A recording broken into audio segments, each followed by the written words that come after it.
Good morning मेरे प्यारे साथियों। आज जो हम बात करेंगे वो हम बात करेंगे 12वीं क्लास का जो है आर्ट्स पेपर में ज्योग्राफ़ी का।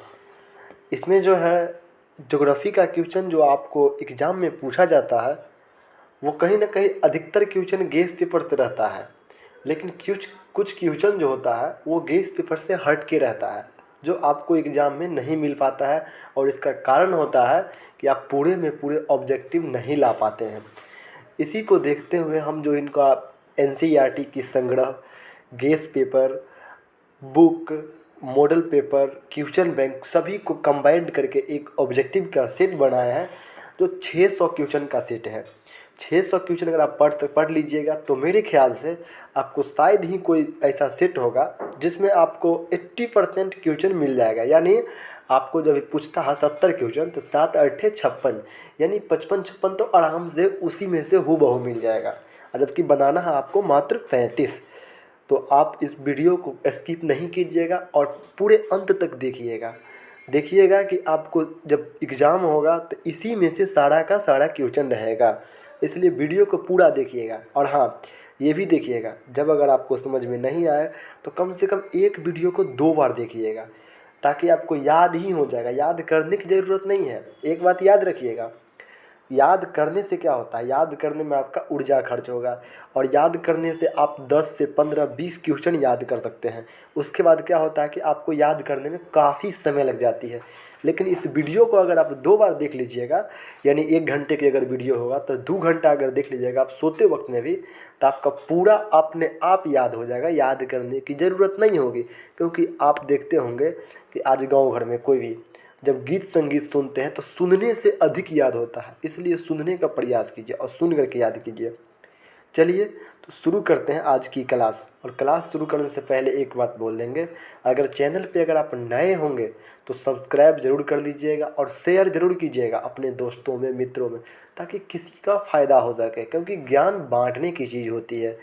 और अधिक से अधिक शेयर कीजिएगा और वीडियो अच्छा लगे तो कमेंट भी ज़रूर कीजिएगा। चलिए शुरू करते हैं आज की क्लास। पहला क्वेश्चन है, संभववाद की अवधारणा में किस घटक को महत्वपूर्ण माना गया है? तो संभववाद की अवधारणा में मानवीय घटक को महत्वपूर्ण माना गया है। इस क्वेश्चन को हम दोबारा रिपीट करके बोलेंगे ताकि आपको याद हो ही जाए। संभववाद की अवधारणा में किस घटक को महत्वपूर्ण माना गया है? तो मानवीय घटक को महत्वपूर्ण माना गया है। दूसरा क्वेश्चन है, नियतिवाद संकल्पना में किस घटक को महत्वपूर्ण माना गया है? तो प्राकृतिक घटक और मानवीय घटक। प्राकृतिक घटक और मानवीय घटक। नियतिवाद संकल्पना में किस घटक को महत्वपूर्ण माना गया है? तो प्राकृतिक घटक और मानवीय घटक। तीसरा क्वेश्चन है, मानव भूगोल से संबंधित नहीं है। मानव भूगोल से संबंधित नहीं है कौन? तो यह है मात्रात्मक क्रांति। मात्रात्मक क्रांति मानव भूगोल से संबंधित नहीं है, मात्रात्मक क्रांति। नवनिश्चयवाद के प्रवर्तक कौन हैं? टेलर। नवनिश्चयवाद यानी नया निश्चय। नवनिश्चयवाद के प्रवर्तक कौन है? टेलर। मानव प्रकृति का दास है, किसने कहा? मानव प्रकृति का दास है, ये कहा था एलन सैम्पुल, यानी कुमारी सैम्पुल भी इसको कह सकते हैं आप। मानव प्रकृति का दास है, ये किसने कहा था? तो एलन सैम्पुल ने कहा था। अगला है, मानव भूगोल का जनक किसे कहा जाता है? मानव भूगोल का जनक कहते हैं रैटजेल को। मानव भूगोल का जनक किसे कहते हैं? रैटजेल को। अगला है, ज्योग्राफी जनरलिस के लेखक कौन है? ज्योग्राफिया जनरलिस के लेखक है वारेनियर। ज्योग्राफिया जनरलिस के लेखक है वारेनियर।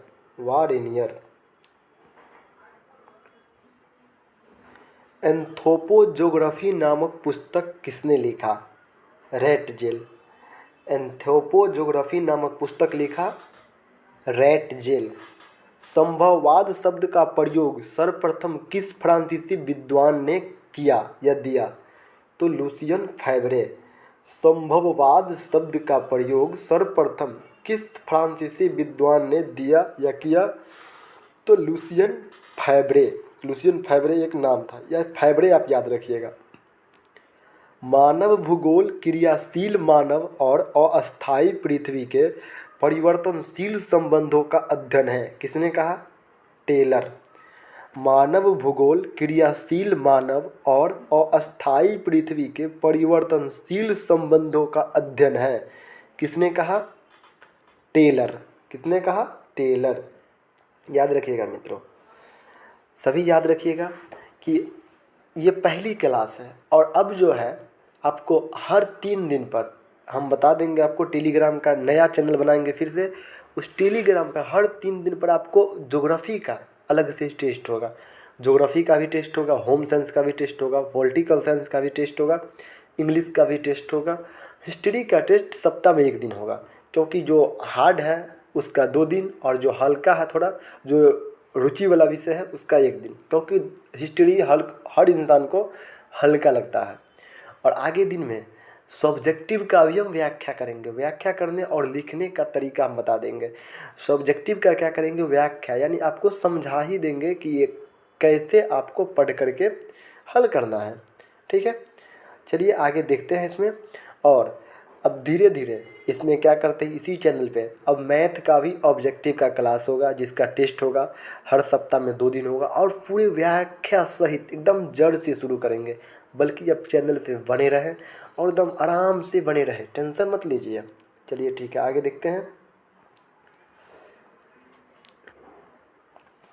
भौगोलिक सूचना का स्रोत नहीं है, चंद्रमा से चट्टानी पदार्थों के नमूने। चंद्रमा से चट्टानी पदार्थों के नमूने। कौन सा भूगोल का वर्णन नहीं करता है? द्वैतता पर आश्रित। कौन सा भूगोल का वर्णन नहीं करता है? द्वैतता पर आश्रित।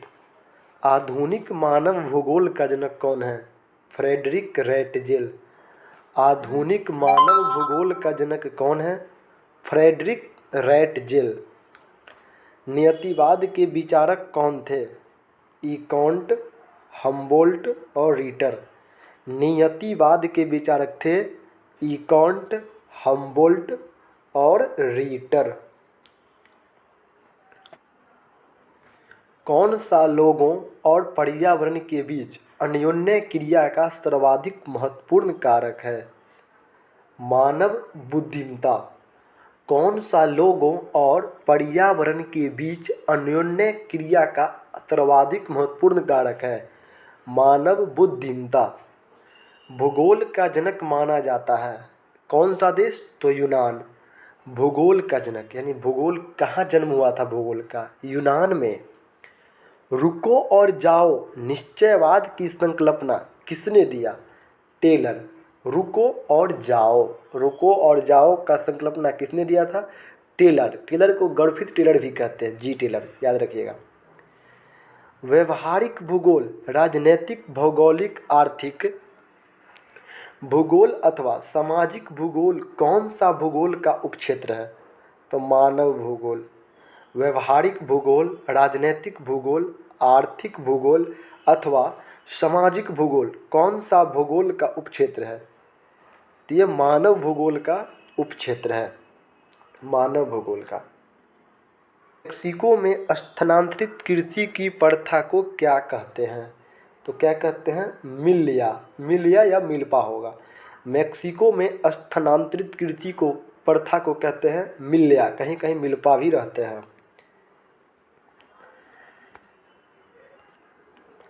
मानव भूगोल विचारकों के विकास की अभिव्यंजना है। मानव भूगोल विचारकों के विकास की अभिव्यंजना है, न कि भौगोलिक ज्ञान के विस्तार और खोज का कोई तत्कालिक परिणाम है।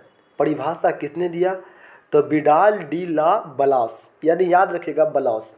मानव भूगोल विचारकों के विकास की अभिव्यंजना है, न कि भौगोलिक ज्ञान के विस्तार और खोज का कोई तत्कालिक परिणाम है। परिभाषा किसने दिया? तो विडाल डी ला बलास। 1990 का दशक भूगोल के किस उपागम के लिए जाना जाता है? तो आधुनिकतावाद। 1990 का दशक भूगोल के किस उपागम के लिए जाना जाता है? तो आधुनिकतावाद, आधुनिकतावाद। देखिए ये जो हुआ 21 तक, ये 21 तक हो गया आपको भूगोल में जो पहला चैप्टर है मानव भूगोल, ये पहला चैप्टर का क्वेश्चन हो गया। अब जो हम देखेंगे ये 2009 का क्वेश्चन बैंक, यानी क्वेश्चन बैंक में जो 2009 में पूछा गया क्वेश्चन है वो देखेंगे, ताकि आपको लगे नहीं कि क्वेश्चन बैंक नहीं हुआ। हम बोले हैं कि जो बोले हैं वो सभी होगा। ये सब हाथ से नोट्स बनाया हुआ, ताकि आपको एग्जाम में एक भी क्वेश्चन कहीं से छूटे नहीं। सेलम संबंधित है, तो सेलम किससे संबंधित है? लोहा इस्पात उत्पादन से। सेलम किससे संबंधित है? लोहा इस्पात उत्पादन से। हुबली किस राज्य में है? हुबली है कर्नाटक में। हुबली किस राज्य में है? हुबली है कर्नाटक में। उदयपुर किस राज्य में है? उदयपुर है राजस्थान में। उदयपुर किस राज्य में है? उदयपुर है राजस्थान में। सिंगरेनी किस चीज़ के लिए प्रसिद्ध है? सिंगरेनी है कोयला के लिए प्रसिद्ध। सिंगरेनी किस चीज़ के लिए प्रसिद्ध है? सिंगरेनी है कोयला के लिए प्रसिद्ध। नोएडा किस राज्य में है? नोएडा है उत्तर प्रदेश में। नोएडा किस राज्य में है? नोएडा है उत्तर प्रदेश में। भारत में सर्वाधिक सोना किस राज्य में पाया जाता है? कर्नाटक में। भारत में सर्वाधिक सोना किस राज्य में पाया जाता है? कर्नाटक में। किस प्रदूषण द्वारा सर्वाधिक बीमारी होती है? तो जल प्रदूषण द्वारा। किस प्रदूषण द्वारा सर्वाधिक बीमारी होती है? जल प्रदूषण द्वारा। नागपुर योजना किस परिवहन से संबंधित है? सड़क परिवहन से।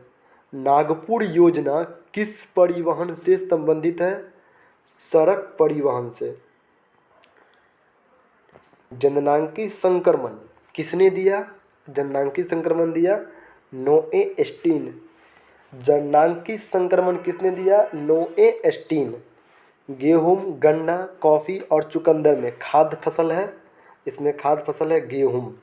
गेहूँ, गन्ना, कॉफ़ी और चुकंदर में खाद्य फसल, यानी खाद्य फसल तो सब है मिला जुला करके, सब में खाद्य पड़ता है, लेकिन अधिक खाद्य पड़ता है तो इसमें गेहूँ में पड़ता है। ठीक है, अगला क्वेश्चन है। अगला ध्यान दीजिए, अगला क्वेश्चन से पहले जो बात आपको हम बोले हैं, अगर आपको वीडियो अच्छा लगे तो कमेंट कीजिएगा, तभी हम अगला वीडियो प्रयास करेंगे। अन्यथा अगर कमेंट नहीं कीजिएगा समझेंगे कि मेरा जो ये मेहनत था ये बेकार था, और समझेंगे कि अगर आपके लिए अगर हेल्पफुल है, केयरफुल है, आपके लिए बेहतर है, तो समझेंगे कि नहीं आगे बनाना ज़रूरी है, क्योंकि इससे किसी को फ़ायदा होगा। नहीं तो क्यों हम बेवजह इस पर मेहनत करेंगे। चलिए ठीक है, आगे ध्यान देते हैं।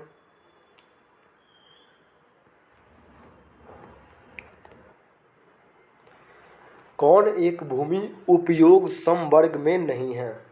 कृष्ट भूमि। कौन एक भूमि उपयोग समवर्ग में नहीं है? कृष्ट भूमि। गोंडवाना कोयला कहाँ पाया जाता है? झारखंड में। गोंडवाना कोयला कहाँ पाया जाता है? झारखंड में। चाय का सबसे बड़ा उत्पादक राज्य देश कौन है? भारत। चाय का सबसे बड़ा उत्पादक देश कौन है? भारत। मध्य पूर्व रेलवे, मध्य पूर्व रहे या पूर्व मध्य रहे, मध्य पूर्व रेलवे का मुख्यालय कहाँ है? हाजीपुर। मध्य पूर्व रेलवे का मुख्यालय कहाँ है? हाजीपुर। कौन सा आयु कार्यशील जनसंख्या को प्रतिनिधित्व करता है? 15 से 59 वर्ष। कौन सा आयु कार्यशील जनसंख्या को प्रतिनिधित्व करता है? 15 से 59 वर्ष। पर्वतीय भागों पर किस प्रकार की बस्ती पाई जाती है? सीढ़ी नुमा। पर्वतीय भागों पर किस प्रकार की बस्ती पाई जाती है? सीढ़ी नुमा। सघन जनसंख्या वाला क्षेत्र कौन है? दक्षिणी पूर्वी एशिया क्षेत्र। सघन जनसंख्या वाला क्षेत्र कौन है? दक्षिणी पूर्वी एशिया क्षेत्र। विश्व व्यापार संगठन, यानी विश्व व्यापार को WHO बोलते हैं, विश्व व्यापार संगठन WHO का मुख्यालय कहाँ है? तो इसका मुख्यालय है जेनेवा। जेनेवा स्विट्जरलैंड में है। जेनेवा, जिसका स्थापना 1995 में हुआ, गेट की जगह पर इसका स्थापना हुआ था। यानी WHO विश्व व्यापार संगठन का स्थापना हुआ 1995 में गेट की जगह पर। और इसका मुख्यालय है जनेवा, जो स्विट्जरलैंड में है। स्विट्जरलैंड या स्कॉटलैंड, स्विट्जरलैंड में ही होगा।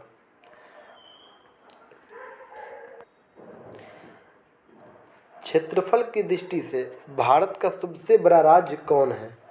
तो ये है राजस्थान। क्षेत्रफल की दृष्टि से भारत का सबसे बड़ा राज्य कौन है? तो बड़ा राज्य है राजस्थान। जबकि अगर जनसंख्या की दृष्टि से पूछे तो जनसंख्या की दृष्टि से सबसे बड़ा राज्य है यूपी, यानी उत्तर प्रदेश। जनसंख्या की दृष्टि से सबसे बड़ा राज्य है उत्तर प्रदेश। और इसी में अगर रहे जनसंख्या घनत्व, जनसंख्या घनत्व रह जाएगा तो बिहार हो जाएगा। जनसंख्या घनत्व बिहार हो जाएगा। अगला है, भारत में जनसंख्या का सर्वाधिक घनत्व कहाँ है? देखिए आइएगा, भारत में जनसंख्या का सर्वाधिक घनत्व कहाँ है? तो वो है बिहार में। भारत में केंद्र शासित प्रदेश की संख्या कितनी है? तो भारत में केंद्र शासित प्रदेश 8 है, जबकि राज्य है 28।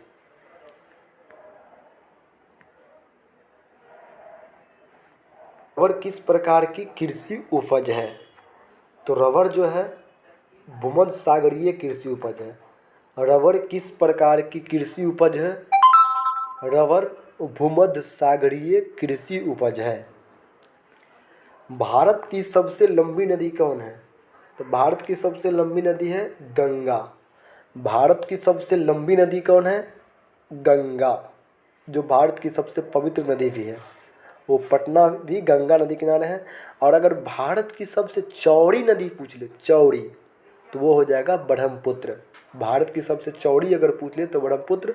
लेकिन ये पूछता नहीं है, यही पूछता है कि पटना किस नदी किनारे हैं, तो गंगा नदी किनारे। भारत की सबसे पवित्र नदी तो गंगा, भारत की सबसे लंबी नदी तो गंगा, बस यही सब पूछता है। अगला है, किस महाद्वीप की जनसंख्या वृद्धि सर्वाधिक है? तो किस महाद्वीप?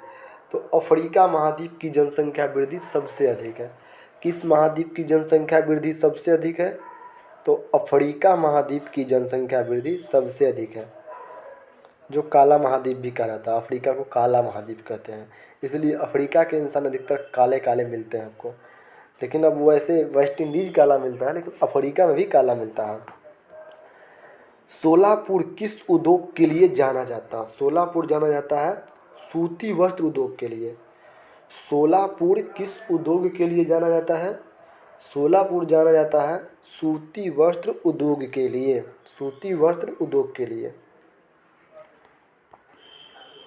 जूट का सबसे महत्वपूर्ण उत्पादक क्षेत्र कौन है? जूट का सबसे महत्वपूर्ण उत्पादक क्षेत्र है गोदावरी डेल्टा। जूट का सबसे महत्वपूर्ण उत्पादक क्षेत्र कौन है? तो वो है गोदावरी डेल्टा। गोदावरी डेल्टा। पारादीप बंदरगाह किस राज्य में है? उड़ीसा। पारादीप बंदरगाह किस राज्य में है? उड़ीसा। विश्व में सर्वाधिक जनसंख्या कहाँ केंद्रित है? तो मैदानों में। विश्व में सर्वाधिक जनसंख्या केंद्रित है मैदानों में। मैदानों में। जनसंख्या वितरण को प्रभावित करने वाले कारकों में सबसे महत्वपूर्ण कारक है तो जलवायु। जनसंख्या वितरण को प्रभावित करने वाले कारकों में सबसे महत्वपूर्ण कारक है तो ये है जलवायु। 1850 में विश्व की जनसंख्या थी 100 करोड़। 1850 में विश्व की जनसंख्या कितनी थी? 100 करोड़। 1850 में हो गया 100 करोड़ विश्व के पूरे संसार की जनसंख्या। सबसे अधिक जनसंख्या वाला महाद्वीप है, सबसे अधिक जनसंख्या वाला महाद्वीप है एशिया। सबसे अधिक जनसंख्या वाला महाद्वीप कौन है? तो वो है एशिया। विश्व का सबसे लंबा झील जलमार्ग कौन सा है? तो ये है ग्रांट लेक्स से लॉरेंस जलमार्ग। विश्व का सबसे लंबा झील जलमार्ग कौन सा है? ग्रांट लेक्स से लॉरेंस जलमार्ग। चॉकलेट में कौन सा पदार्थ पाया जाता है? तो चॉकलेट में पाया जाता है कोको। चॉकलेट में कौन सा पदार्थ पाया जाता है? तो चॉकलेट में पाया जाता है कोको। चॉकलेट में पाया जाता है कोको।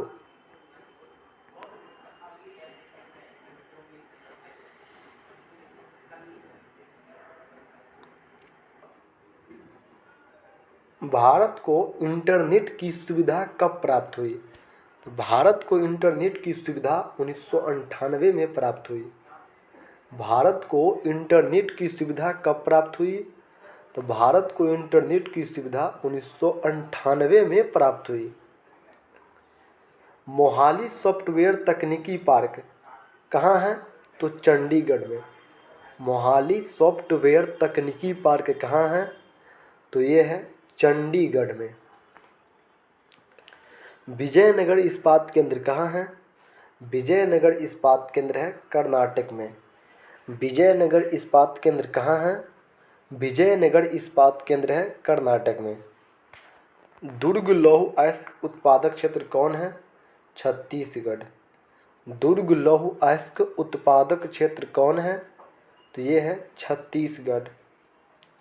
भारत की कुल जनसंख्या का कितना प्रतिशत उत्तरी मैदान में बसता है? 2/3। भारत की कुल जनसंख्या का कितना प्रतिशत उत्तरी मैदान में बसता है? 2/3। 2/3 जनसंख्या उत्तरी मैदान में बसता है।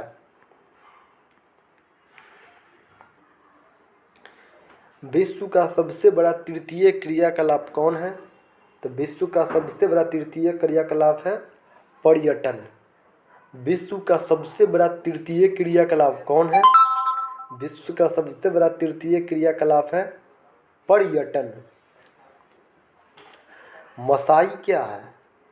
मसाई है एक जनजाति। मसाई क्या है? मसाई है एक जनजाति। भारत में राज्यों की कुल संख्या कितनी है? भारत में राज्यों की कुल संख्या है 28। कुछ देर पहले पढ़े थे। भारत में राज्यों की कुल संख्या है 28। किस प्रकार की बस्तियां सड़क, नदी या नहर किनारे होती है? देखिए, किस प्रकार की बस्तियां सड़क, नदी या नहर किनारे होता है? रेखीय। पटना, मथुरा, जमशेदपुर और मैसूर कौन से राजधानी नगर है? पटना, मथुरा, जमशेदपुर और मैसूर में कौन सा राजधानी नगर है? तो यह है पटना, इसमें राजधानी नगर है। जल किस प्रकार का संसाधन है? जल जो है चक्रीय संसाधन है। जल किस प्रकार का संसाधन है? जल चक्रीय संसाधन है।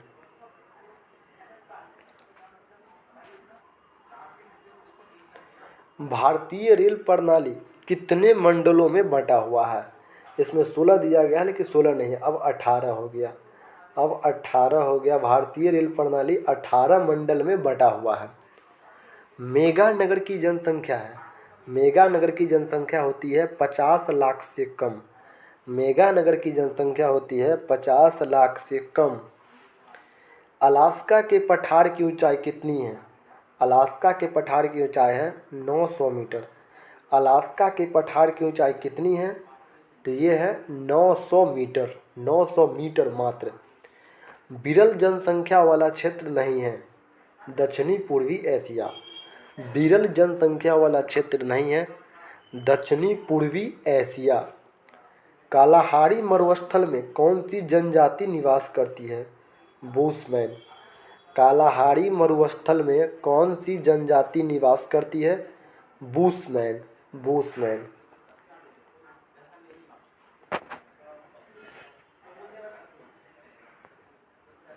प्राचीन नगर है। प्राचीन नगर कौन है? तो प्राचीन नगर है पटना। प्राचीन नगर कौन है? पटना, जिसे पाटलिपुत्र कहते हैं। अंकलेश्वर क्षेत्र कहाँ है? गुजरात में है। अंकलेश्वर क्षेत्र कहाँ है? तो अंकलेश्वर क्षेत्र है गुजरात में। किस वर्ष पहला रेडियो कार्यक्रम प्रसारित हुआ?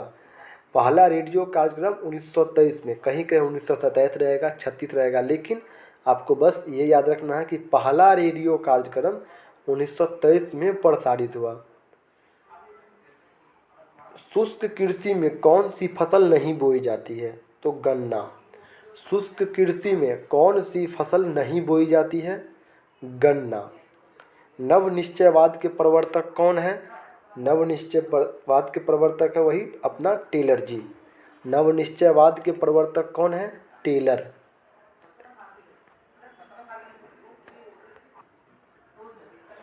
अगला है, बोकारो इस्पात केंद्र किस राज्य में है?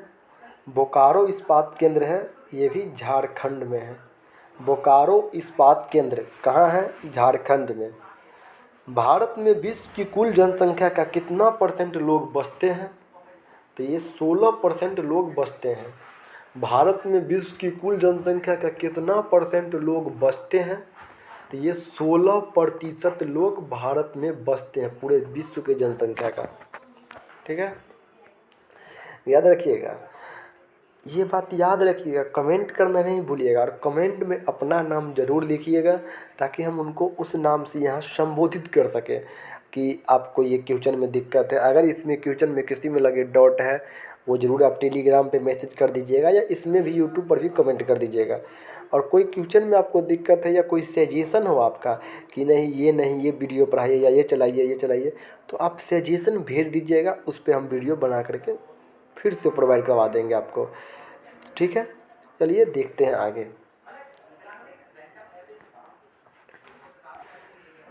जनसंख्या परिवर्तन के कारक नहीं है। जनसंख्या परिवर्तन का कारक नहीं है आवास। यानी आवास अगर बदलेगा ज़रूरी नहीं है कि जनसंख्या बदल जाएगा, क्योंकि मान लीजिए आज हम 4 जने हैं, 4 आदमी हैं, तो कल अगर हम घर यहाँ से वहाँ बना लेंगे तो ये नहीं है कि अपने आप 6 आदमी हो जाएगा। आवास से जनसंख्या नहीं बदलता है, इसलिए जनसंख्या परिवर्तन का कारक नहीं है आवास। विरल जनसंख्या वाला क्षेत्र है ध्रुवीय प्रदेश। विरल जनसंख्या वाला क्षेत्र है ध्रुवीय प्रदेश, जबकि दक्षिणी पूर्वी एशिया नहीं है, याद रखिएगा। प्रतिकर्ष और अपकर्ष कारक उत्तरदायी है प्रवास के लिए। प्रतिकर्ष और अपकर्ष कारक उत्तरदायी है प्रवास के लिए। बलौस निम्नलिखित में से किस भौगोलिक अवधारणा से संबंधित है? संभववाद। बलौस निम्नलिखित में से किस भौगोलिक अवधारणा से संबंधित है? संभववाद। संभववाद से संबंधित है। कौन एक महाद्वीप में जनसंख्या वृद्धि सर्वाधिक है? जनसंख्या वृद्धि तो ये पीछे ही पढ़ चुके हैं, अफ्रीका में जनसंख्या वृद्धि सबसे अधिक है। कौन एक महाद्वीप में जनसंख्या वृद्धि सर्वाधिक है? अफ्रीका में। किस वर्ष विश्व की जनसंख्या 6 अरब हो गई? 1999 में। किस वर्ष विश्व की जनसंख्या 6 अरब हो गई? तो 1999 में। किस द्वीप में सर्वाधिक जनसंख्या घनत्व है? सर्वाधिक जनसंख्या घनत्व किस द्वीप में है? तो जावा में। किस द्वीप में सर्वाधिक जनसंख्या घनत्व पाया जाता है? तो वो जावा में। जावा द्वीप में सबसे अधिक जनसंख्या घनत्व है। सर्वाधिक सड़क घनत्व और सबसे अधिक वाहनों की संख्या निम्नलिखित में से किस महादेश में है? उत्तरी अमेरिका में। सर्वाधिक सड़क घनत्व यानी सड़क अधिक है वहाँ, और सबसे अधिक वाहन की संख्या यानी वाहन भी अधिक है, गाड़ी अधिक है, किस महादेश में? तो उत्तरी अमेरिका महादेश देश में सर्वाधिक सड़क घनत्व भी है और वाहन भी है।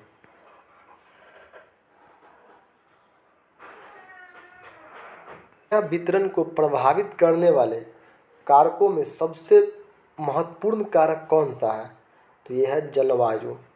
जनसंख्या वितरण को प्रभावित करने वाले कारकों में सबसे महत्वपूर्ण कारक कौन सा है? जलवायु। किस देश में लिंग अनुपात विश्व में सर्वाधिक है? तो विश्व में सर्वाधिक लिंग अनुपात है लेटाविया में।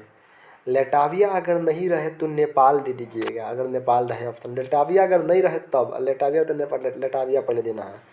किस देश में लिंग अनुपात विश्व में सर्वाधिक है? लेटाविया में।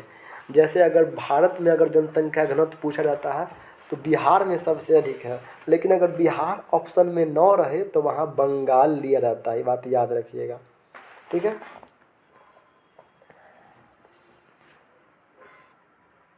चीन की आबादी कितनी है? चीन की आबादी है 1.3 अरब यानी 130 करोड़। पहले वाला ये जानकारी है, जहाँ तक क्योंकि 2009 में था, समझिए। चीन की आबादी है 1.3 अरब यानी 130 करोड़। वैसे यही भी अभी भी यही पूछेंगे आपको, और अगर पूछेंगे तो इससे थोड़ा जो ज़्यादा वाला ऑप्शन हो उस पर अनुमान लगा लीजिएगा। अब बाद में कि अगर 1.3 अरब रहे तो ये ज़रूर दे दीजिएगा। अगला है, जननांकीय संक्रमण सिद्धांत किसने दिया? पीछे ही पढ़ चुके हैं, नोए स्टीन। जननांकीय संक्रमण का सिद्धांत दिया नोए स्टीन। कौन सघन जनसंख्या वाला क्षेत्र है? दक्षिण पूर्वी एशिया। सघन जनसंख्या वाला क्षेत्र है दक्षिण पूर्वी एशिया। आयु समूह में जनसंख्या का आकार उन देशों में बड़ा होता है जहां मृत्यु दर निम्न होता है। आयु समूह में जनसंख्या का आकार उन देशों में बड़ा होता है जहां मृत्यु दर निम्न होता है। जहां मृत्यु दर निम्न होता है वहाँ आयु अधिक होता है, आयु समूह अधिक होता है। कौन सा एक विरल जनसंख्या वाला क्षेत्र नहीं है? दक्षिणी पूर्वी एशिया। विरल जनसंख्या वाला क्षेत्र नहीं है दक्षिणी पूर्वी एशिया। एक प्रतिकर्ष कारक नहीं है तो चिकित्सा शैक्षणिक सुविधा। प्रतिकर्ष कारक नहीं है चिकित्सा शैक्षणिक सुविधा। सबसे अधिक जनसंख्या वाला महाद्वीप कौन सा है? सबसे अधिक जनसंख्या है एशिया महाद्वीप में। सबसे अधिक जनसंख्या किस महाद्वीप में है? एशिया महाद्वीप में। कौन सा एक तथ्य नहीं है? तथ्य नहीं है तो 5 अरब से 6 अरब तक पढ़ने में जनसंख्या को 100 वर्ष लगे। कौन सा एक तथ्य नहीं है, यानी तथ्य नहीं है, ये गलत है, मतलब कथन वाला है ये। तो 5 अरब से 6 अरब तक बढ़ने में जनसंख्या वह 1 वर्ष लगे बढ़ने में, ये तथ्य नहीं है। यानी एक जरूरी नहीं है, अधिक भी लग सकता है, कम भी लग सकता है। अगला है, विश्व के किस महाद्वीप में 90% से अधिक आबादी नगरीय है? उत्तर अमेरिका में। यानी विश्व में किस महाद्वीप में 90% से अधिक आबादी, यानी 90%, 100 में 90 आदमी शहर में ही रहते हैं, तो यह है उत्तरी अमेरिका में। उत्तरी अमेरिका में 100 में 90 आदमी शहर में ही रहते हैं क्योंकि वहाँ नगरीय हैं सिर्फ।